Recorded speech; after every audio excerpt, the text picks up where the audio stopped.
Right. So we're going to be on in five, four, three, two, and one. All right. I told you we would be back. And now we are back with Karen Mayo, who is going to talk to us today about roots of leadership. And I call it leading from the heart.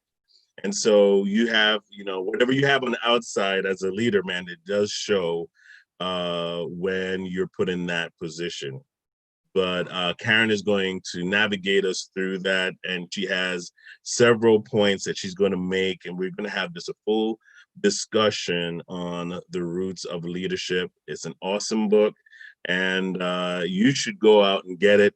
As soon as you finish hearing this program, you should make your way to Amazon and purchase it because it's going to be a great help, not just if you are in leadership on your job, just for even personal growth. You will want to read this book. So again, I'm going to introduce Karen Mayo to you. She is no stranger on this platform because she's a part of our Phoenix National Business Group. And so it's great to have her as a partner and as a friend on here. So we really appreciate you coming on, Karen. How are you? I'm good, Philip. How are you today? I am doing great. I'm doing great. I'm just excited to be able to have this discussion with you. And pretty soon our friend Oscar is going to be joining us. So I just wanted to let everybody be aware of that. But just introduce yourself to the audience as to what they see. Oh, but sorry. By the way, before we go any further, just wanting to give a shout out to our sponsor, Tom Estes of Allstate, who is sponsoring these programs for these few weeks. Thank you so much, Tom. Really appreciate your sponsorship. And, we look forward to working with you again in our future endeavors. So Karen, please introduce yourself again, Sure. please. Sure. Yep. Hi, everyone. My name is Karen Mayo. Gosh, I wear so many hats, but firstly and foremost, I'm a child of God. And I'm a CEO. I started from the ground up. So I've done it for the past, since 2012. And I am double certified in corporate wellness. I'm the award-winning author of 2 books. So the first one obviously was Roots of Leadership, which we're going to discuss today. And then my first book was actually called Mindful Eating. So excited to be here today to discuss really an amazing topic for so many reasons, wellness, right? So when you envision wellness or financial wellness, what does it look like for you? People often think about wellness in terms of nutrition, exercise, weight management, but it's really so much more than that. According to the Mental Health Services Administration, wellness is being in good physical and mental health. These two are really linked. And if there's a problem in one area, it actually impacts the other. So they believe if you can still strive for wellness, even if you have an illness or if you are stressed. So wellness is a holistic integration of 8 measurements. And I like to call them measurements because you can start in the beginning wherever you are, right? And so you can start with physical, you can start with mental, financial, intellectual, spiritual, environmental, occupational, and emotional. And you can start exactly today. You don't necessarily have to start, 10 days from now, 2 weeks ago. You can start right now and measure. So the first one I would like to chat with you about is the actual emotional part, right? So understanding and respecting your feelings, your values, and your attitude. Appreciating the feelings of others. Managing your emotions in a constructive way, feeling positive and enthusiastic about your life. People with healthy emotion wellness feel confident. They're in control of their feelings and behaviors, and they can handle life's challenges.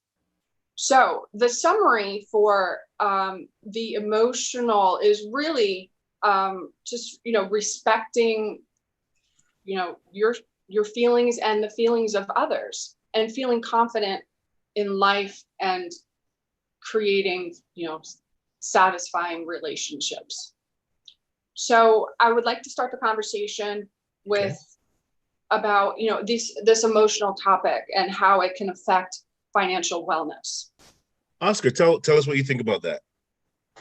Yeah, I'm taking notes as she's writing. So here's the thing. You can't be good to other people if you don't like yourself. You don't have enough good feelings about yourself to spread that to someone else. So you're emotionally needy. So you can't give what you don't have. So unless you're emotionally healthy yourself, you're going to see that in other people. So I grew up in the Bronx, so I've learned not to take things personally and realize that people are coming to me with what I call it sunglasses with different color filters on it. So everyone's seeing things from their point of view with their filters. So I might say a word that for me is neutral, but for them it's bringing a lot of baggage with it. So to me, to be nice to others, you have to be nice to yourself. So we need to learn how to be nice to ourselves, how to not let other things bother us. And, we can go in hours talking about, the ego versus the spiritual part of you. So the ego gets bruised because it's temporary. The spiritual side of you can't get bruised because it's emotion. It's eternal. So like I said, being from the Bronx, my line has always been, if you knew how little I valued your opinion, you wouldn't even bother telling me. And that is my defense for, for people that come to me with their filters and, their baggage. And like, I don't need it. I have my own stuff to deal with, and I don't need your extra stuff. So to emotionally balance myself, I have a wall between me and other people's opinions, which is just their opinion. Yeah, I mean, as you were talking about emotional respect, and respecting your own feelings. I find that some people are not even aware of their emotional state. I mean, it's not even on their radar to evaluate their emotional state. So when something happens, when something strenuous happens, they don't know how to deal with it because their emotions are talking to them, right? And it's beyond logic because it's talking about, how something made you feel. It's like, I always say this, when somebody breaks your heart, that in order to handle that in a more rational state, like you just don't jump over the bed and choke them to death. Just a little choke is not bad. It's not to death. That's right. I'm just saying, it's like, your initial thought, like, let's say we let's put the scenario out there. You walk into the room, and your spouse or partner is with somebody else, right? Emotionally, your state of mind is like, depending on your personality, you could either, go at it, like, stay right there, I'll be right back. or the old joke, Murray, I have to, but you. And so it's like, I mean, we're talking about emotional respect, right? It's like, we have to be aware of that there is such a thing as like emotional language, right? All of us, and that's, I think, is a common thing among any culture, among any race, is that we all feel the same thing. You know, if somebody hurts us, if somebody breaks our heart, we go through the same emotional transitions. Is it me? Is it you? You know, what did I do? What did you do? I mean, we ask all the same questions, no matter what language we speak, right? True. Somebody, Yeah. yeah, if somebody dies, we still feel the same loss of connection. So the emotions are still the same. We still feel all the same things. And so it's like we must learn how to respect each other's emotional state, Right. you know? And if we don't respect our own, how are we going to respect somebody else's? It's If we're true. not even aware of our own, how are we going to do that? Right. So that's absolutely true. So that's why doing activities such as, feeling the emotionals to our senses, right? Mm-hmm. So the smell, the taste, doing things like this to kind of, listen to music. So you kind of bring your emotions back in check. So eating your favorite foods, right? Lighting a candle or playing with your pet, or just kind of bringing your emotions down, like watching a favorite movie or watching, the sunset, just to bring those emotions back to balance. Yeah, that like something neutral, right? Yeah, exactly. Yeah, something neutral. Yeah, if I find that when I'm upset, I don't know, maybe I don't know what it is scientifically, but my brain goes blank. You know, if I'm Hmm. upset, I mean, I feel my body go out of whack. Right. And what is that? So that's really your brain's, sometimes people can get, so your brain's really complicated, right? So I'm certified in brain health as well. So, Okay. but it happens to me. Sometimes you get stuck on a thought and Hmm. you just, you play the same movie or play the same thought over again. But and you just, at that point, you just got to go, okay, I'm having the same thoughts, but are these thoughts true? Hmm. And Right. most of the time, That's true. Yeah. they're not true. So, I mean, that's why that getting that emotional mental health in check, can provide the, especially when husband and wife or boyfriend, girlfriend, whoever, they're fighting about money or finances, right? So taking that time to, just deep breathe and, check yourself into a different, sense, like the taste, the touch, the smell, um, and the sound. Mm. Who was it last week that said doubt your doubts? There was Doubt some your doubts. Yeah, right. That stuck that out to that you it, too, right? yeah, she just hit Yeah. on that. I'm like, why are you doubt your doubts? Like I don't think why?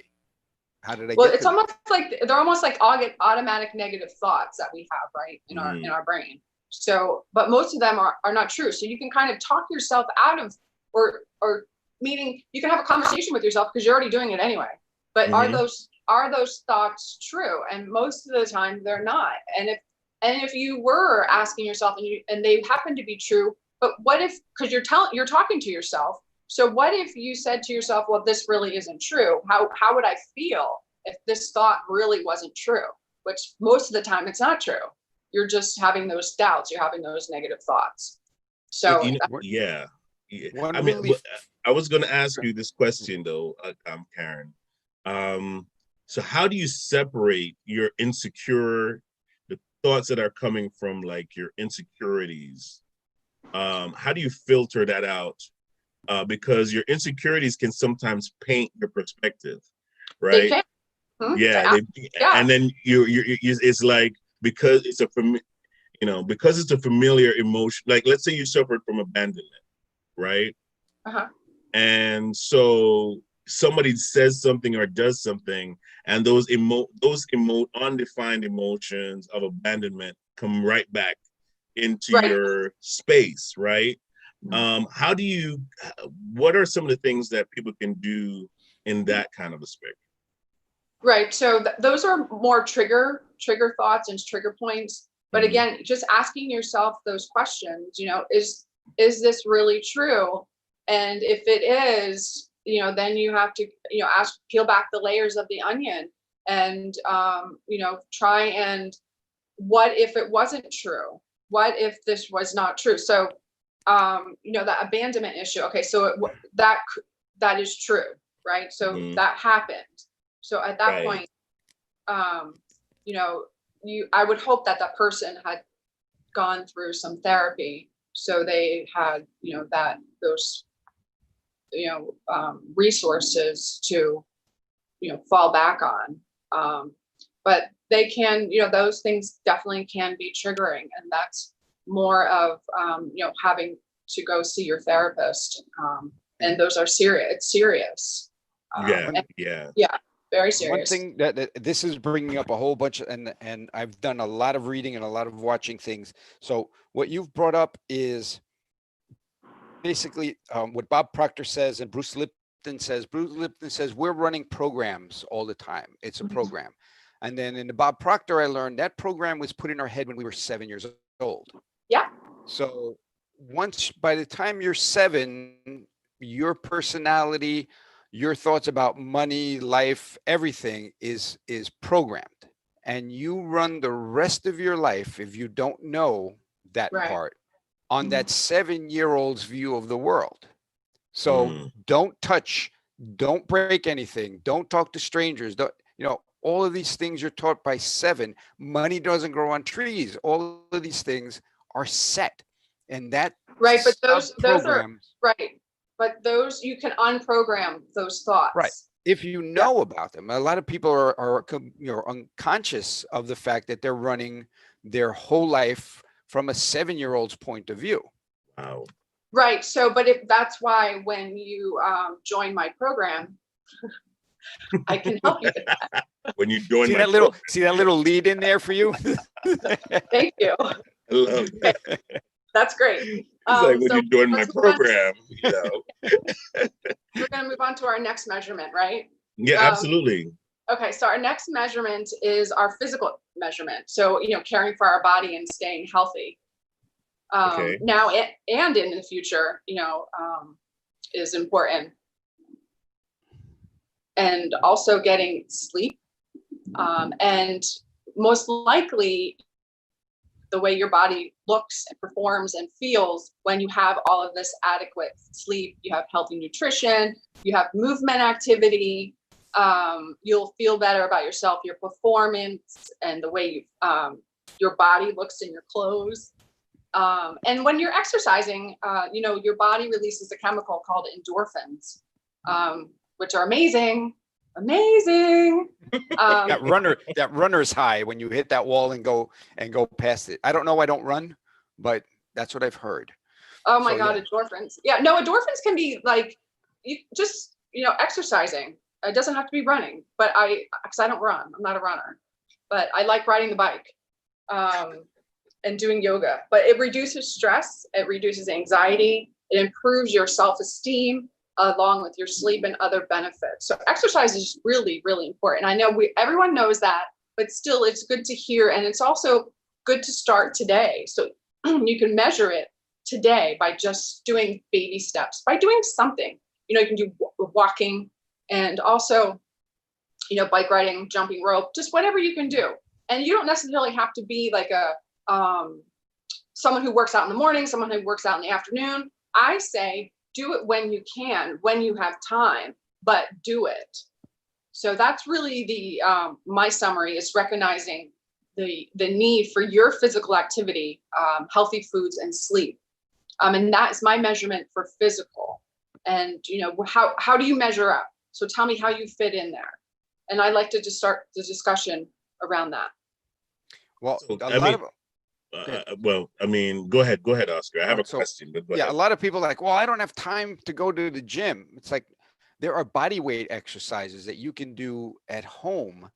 All you need is like a 6 foot by 6 foot area, and you can do that exercise that was developed by the devil called burpees.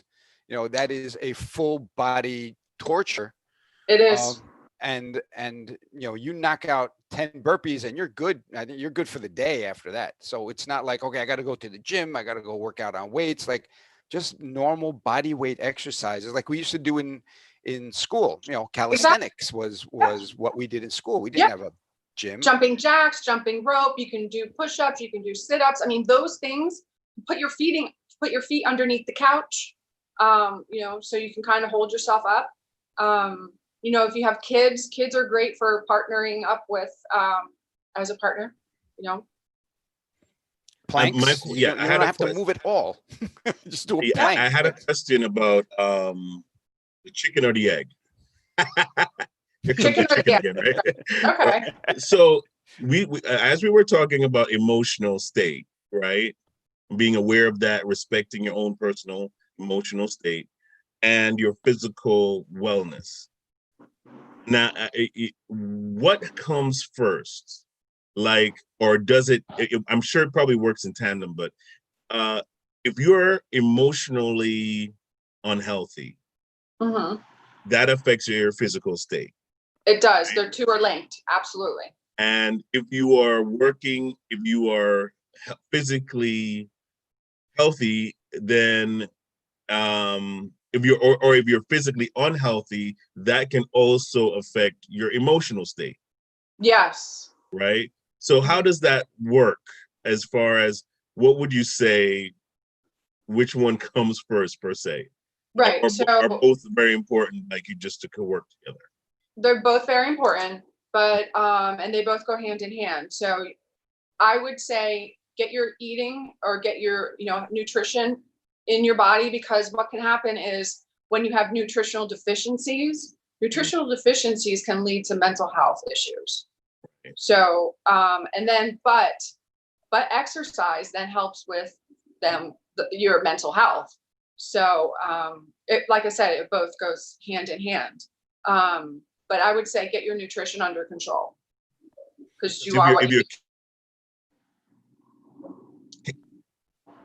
if you're like chemically imbalanced, then your emotions are totally all over the place. You know. Correct. Exactly. So, and you know, I'm also certified in hormone health. So, and also the hormones and that whole endocrine system is, when it's out of balance, that can wreak havoc on both your brain and your body as physically. As you know, we all know, you know, blood sugar issues in this country are out of control. The other thing is your body. The way you move your body affects your mood and affects your chemical. We're basically a skin covered petri dish. Yes. And what we think about changes the chemicals in our body and changes the outcome. Like if I say, think of a big juicy lemon, cut it in half, cut it in quarters and bite into it. Like most people's mouths will start to water just thinking about that. So your thought created a physical, right? Or you have an emotion, a physical reaction to that thought.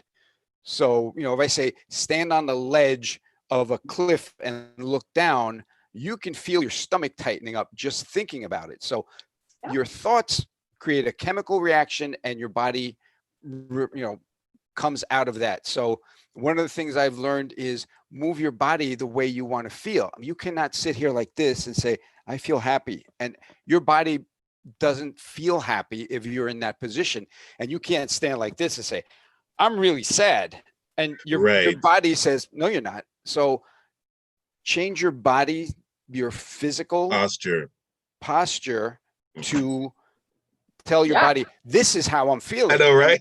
When you're standing like this, your brain says, oh, you know, we just won something. So let's release those endorphins, because I don't know what we won, but we won something. So now you get the endorphins, and now you can kick in what you want to do better than if you're coming from this position saying, I'm going to go work out. Like your body's like, no, you're not. You're going to take a nap, because our chemical we just told our body in our state says, we're ready to take a nap. We're not ready to go work out. You know, I'm talking about that. That's words in your thinking, right? Starting your day off with thoughts that are positive. Like I start my days off with scriptures like, you know, like this is a day the Lord has made, right? I will rejoice and be glad in it. So that kicks me off. That's that's like my first scripture of the day that I bring to my thought. No matter what's going on, it kind of gives me that mindset that, okay, you know what? I'm going to get myself wherever my mind is, I'm going to go in that direction. My body is going to start going in that direction. And I found that if I wake up and my thoughts are depressive and heavy and like, oh, nothing's going to work out today. It's going, like, oh, I don't think today's going to be good. The moment I start thinking those thoughts, I am not motivated to move. And if I'm not motivated to move, then nothing is going to happen positive because I'm not doing anything to move in that positive direction. Let's, we can go real down deep down that rabbit hole. Where does your mind live? Ooh. All right. So when you say, I need to change my mind, yeah, where is it that you need to change it? So, and if we can get to that point where we know our mind, we can control our mind rather than, vice being a versa. slave to the mind. That is huge step. And the story that I told you about the old lady in the bus that, this young kid was really like getting ugly with her. And she just turned around and said, "It's too early for you, Satan. I know that's you." Oh, I love that. So when that thought comes in, oh my God, it's going to be a bit. No, it's too early for you, Satan. I know that's you. I'm not going there. I'm heading the other way. And, change that. Change the thought, change your body chemical, get up and go, Exactly. yes, That's or whatever it is you need to do, and shut that off. Like, no, we were talking about that. Can't live here. Those automatic negative thoughts. Yeah. From a 7-year-old. Right. So or even the 7-year-old, right, exactly, the 7-year-old in each of us. But also too, when it comes to finances, because that's what we're here to talk about. If you're not thinking clearly, obviously you may make bad decisions within your business, your money issues, or it could be just something you're spontaneously spending, and you should wait 24 hours or 72 hours or whatever that time is to make that big purchase. So if you're not thinking properly, then obviously it's not going to show. But we were just talking about how those not changing. So I discussed this on Tuesday, which is one of my favorite books. It's called Move My Cheese, right? Yes. So it's a great book. So if you don't, so this is my Post-it I have on my desk. If you do not change, you will become extinct. So, it's a matter of baby steps, making those changes, making that measurement where you are today to move forward, to be where you want to be in that goal or that measurement or that foot, actually one foot in front of the other to get where you want to be. So my ways of improving physical measurement is what I just, I said bike riding, yoga, jump roping. We all did that. Engaging in sports, running, jogging, skiing, dancing, even just dancing, like what you can even turn the music on while you're cooking or whenever, in the morning. I mean, that is a great, just uplifting, spiritual, motivator. Playing tennis. Tennis is really great for your brain, especially table tennis. It gets your prefrontal going, so it builds more brain matter, the gray stuff, which is really important to keep for brain reserve. And then gardening. Gardening is really great too for physical and stress and I don't know how it relates to finance, but maybe you won't be spending as much money at the grocery store because you're gardening, right? I mean, this is more. We're going on. I'm going on the premise of the title of the book, because leadership, an unhealthy leader, really affects the direction of a company, the direction of the employees, the morale of employees. Because if you're coming in and all you can say is, "Man, I don't think this company is going to make it. You guys, we're not making our goals. Come on, we're not making our goals." And all you can do is feed the negative or the downward spiral that's already, in the room.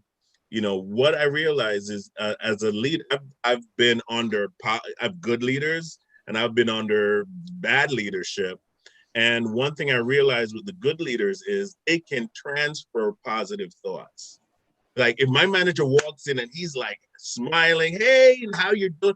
I mean, no matter if I had a bad day coming in and my manager is like sensitive to what's going on and just kind of like, yeah, I know things look bad, but guess what? We can be creative and we can work through this. I mean, it gives you that thought like, yeah, you know what? I'm going to be positive. I'm Yeah, going to start, I'm going to change, let me change my thinking. Maybe there's something I'm missing.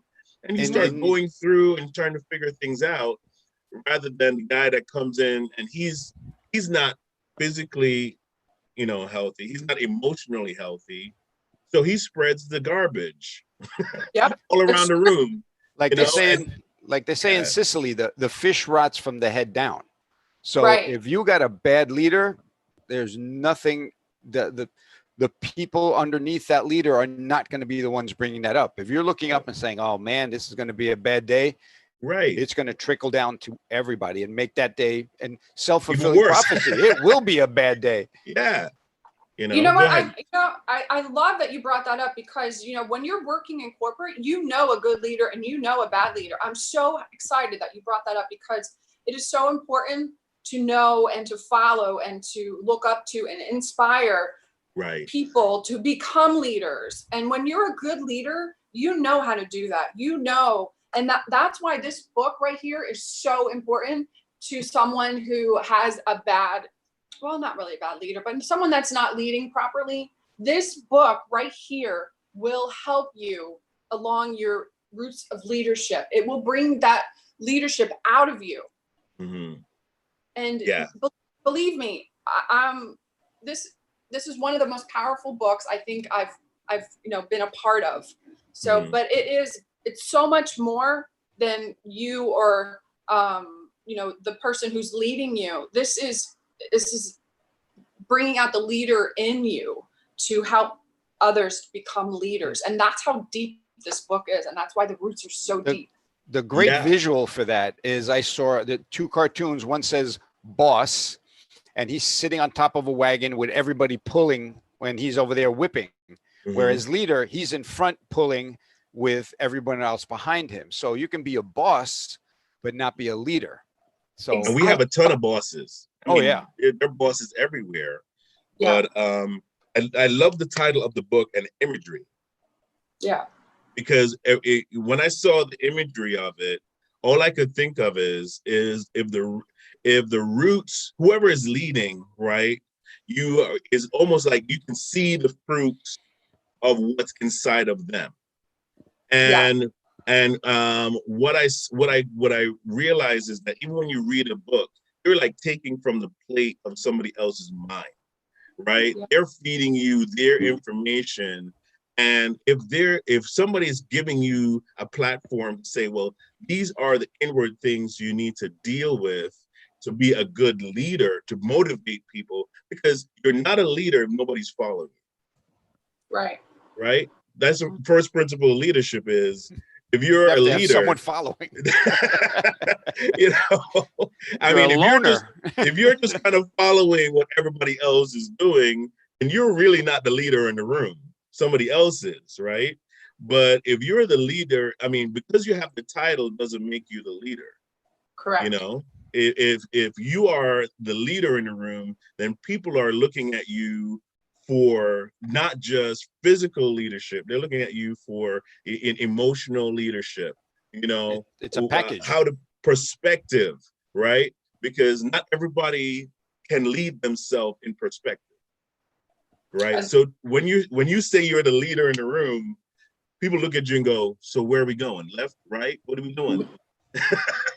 Come on, boss, come on, help me out here. I think that's the difference between a boss and a leader. A boss is designated. A leader is given the distinction by the people that are following them. So you can be the boss and I'm not going to follow you. But if you're going to be the leader, then I'll follow you. Right. Wow. Absolutely. And I just want to give a quick shout out to, Anthony is my co-author here. He has another book which is it's called Creating Reality. And that book, let me tell you something, it changed a lot for me. And it changed a lot for me for when I was ready for my next stepping stone, right? So, but if you get a chance and you can find it or order it on Amazon, it's called Creating Reality. My library is getting bigger. That's it. Yeah, it's a good one. But also get on the Roots of Leadership podcast. That's really good. Okay, so our third measurement. Where do you find that?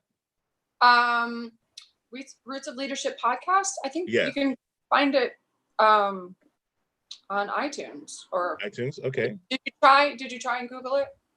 No, I just found out I'll about try it. to find it. Yeah. Okay. Yeah, you can find it. It's really great. He's got a ton of he's the one running it. Anthony Gruppo. Anthony is the CEO of Marsh & McLennan Agencies. Oh, nice. And their employee benefits. Oh, wow. That's great. That's great. Yeah. He's a great leader. He really is. He's a wonderful leader. So going on, so our third one is intellectual measurement. So intellectual wellness, right? So recognizing our own creative abilities and finding ways to expand our knowledge and skills. Growing intellectually, maintaining your curiosity about all there is to learn, valuing lifelong learning, and responding positively to intellectual challenges, which I think I love. I'm a lifelong learner. I mean, I'm a sponge. Anytime I can learn something or take a class, I guess, I don't know. And it's also really good for brain health. So teaching that as we go along too. But, and I guess the summary for that is really just being creative and stimulating your mental health and mental activities. So, conversation around that, I mean, we'd probably be here all day, but just, the mental health is so important. And, with Alzheimer's and everything else, becoming such a, there's still no cure. And it's starting earlier and earlier. People are getting it. And if you have a history of it in your family, you have a 50% chance of getting it. So that's why intellectual wellness is so important. And, again, learning something new. And you're talking about, and you're a brain person, talking about brain plasticity. Your brain is not set in stone. The more you learn, the more connections are made, the healthier and younger your brain gets. Yes. So, even mine, believe it or not, it's actually working. And I can't believe that. Yeah, it's hard to believe. I'm getting there. All right. I'm getting this. Nice. And I always have, when I have downtime, when I'm outside with the chickens or in the garden or something, I always have a book in my ear. So I have Audible books, and there is no downtime that my brain isn't learning something new and just flatlining. I had a relative who worked from 4 a.m. till 7 p.m, and finally retired. Like, that's it. I'm going to retire now. Years he passed away because his brain literally died. He had nothing. I'm saying he had nothing to live for, because he had a purpose, and he was constantly working and learning, and it was a trade that wasn't static. So he was always. And now you sit on the lazy boy. You realize it's called a lazy boy chair, not a productive man chair. It's a lazy boy, and you watch TV and you just watch your brain flatline, and your body says, okay, we're ready to die now. And because your brain is shut off. So it's true.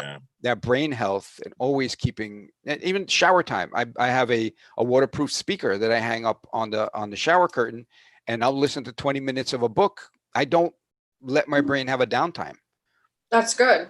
That's really good. And the top CEOs and professionals all around the world, they read books. They read about 60 books a year.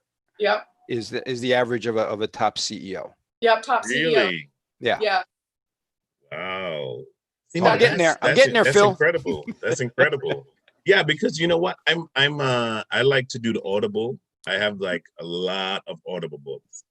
and my subject line is widespread. I mean, I listen to every single kind of genre you could think about, and especially around history. I mean, I Good. love those historical books, and yeah, I totally agree with you on that. Yeah. I mean, we're midway through our program, but I just wanted to give a quick shout out to Tom Estes of Allstate. He's one of our sponsors for these programs that we've been running. And you could reach him at 973-376-8914. Give him a call if you would like to get an estimate on your car insurance, home insurance. And I've been with Tom for years, so please support and give him a call today. All right, so what's the next one? What's the next one that we have, Karen? Okay, so but just let me give you some tips. So so learning a new language is really good for your brain health, and it gives you, learning new ideas, build a library of resources like classes that you can learn from, a language is really good. Learning the piano. Oh, nice. Yeah. So learning dance, dance steps, ballroom dancing, the hand-eye coordination is really, really great. Okay. So our next one is social wellness. So maintaining healthy relationships, enjoy being with other people, developing friendships, your intimate relationships, your family, your loved ones, and contribute to the well-being of others and let others care about you, right? So that's a social wellness measurement, and then also contributing to your community. And I think the summary behind that is just developing a meaningful sense of connection, belonging, and having a well-developed support system. So the conversation for that, I think starts somewhere, where we've all been inside for the past, 4 months now, and getting back out, it's kind of a little difficult. Not that it's difficult to socialize, but we have to stay that 6 feet apart, and the masks on, so it's kind of a little hard to communicate with people. But I think everyone's doing the best they can. But just developing new friendships and calling someone on the telephone or writing someone a letter. I mean, that's probably a really great idea as well as nurturing that relationship. You know what I think is also important too, because of how as humans we are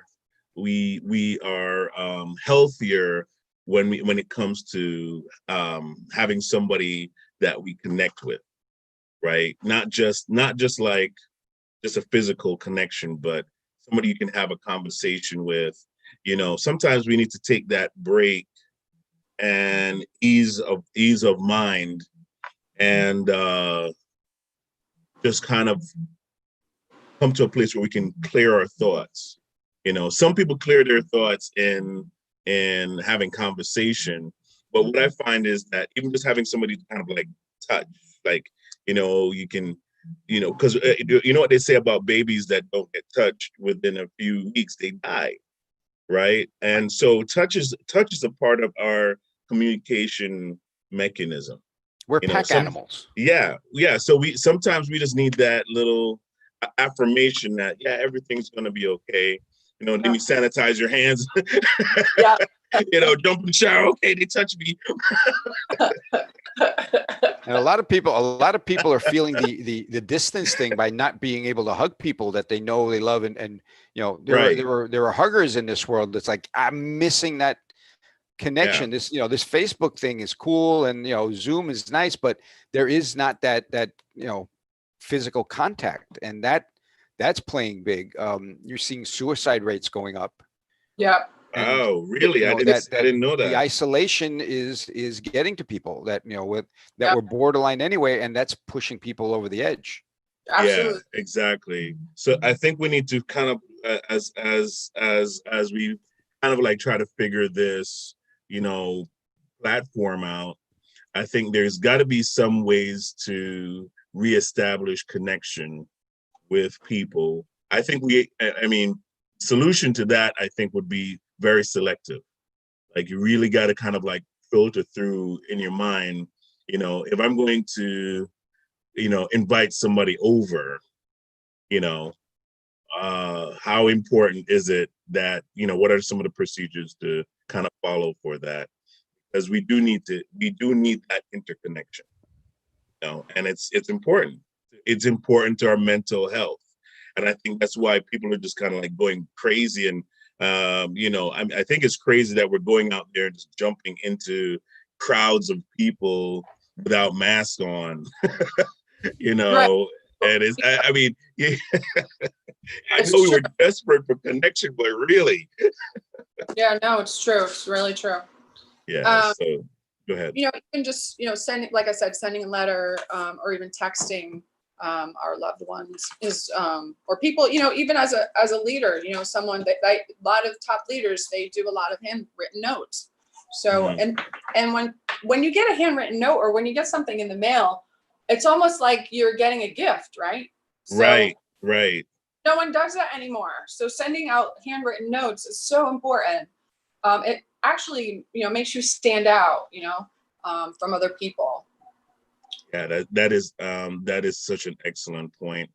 But because of time, now we're gonna have to kind of transition, because we're gonna have Frank Coppola coming on at 1:30, and he is going to be talking to us about procrastination. Very Okay. important subject for a lot of us, on overcoming procrastination. And if you do not want to overcome procrastination, you can join Oscar's club. The We'll be meeting soon. Not yet, though. Coming soon, But yeah, we're going to be talking about that next. And so if you would like to order Karen's book, you can go to karenmayo.net, or you can go on Amazon and you can find it there too. Yeah. But if And you'd that's like plural. to know It's more, books. yeah, books, exactly. If you would like to know more about what Karen does, you could go to her website.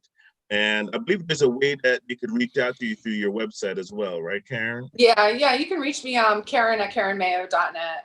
Yeah. Oh, right. Exactly. I mean, we also have that on the banner. So yeah, you Karen at karenmayo.net, or you see her email on the banner. So reach out to her. She's a great coach as well. So if you need someone that can help you and walk you through even, changing your diet, eating right. Oh my goodness, that is a phenomenal thing. And so you can reach out to her for that as well.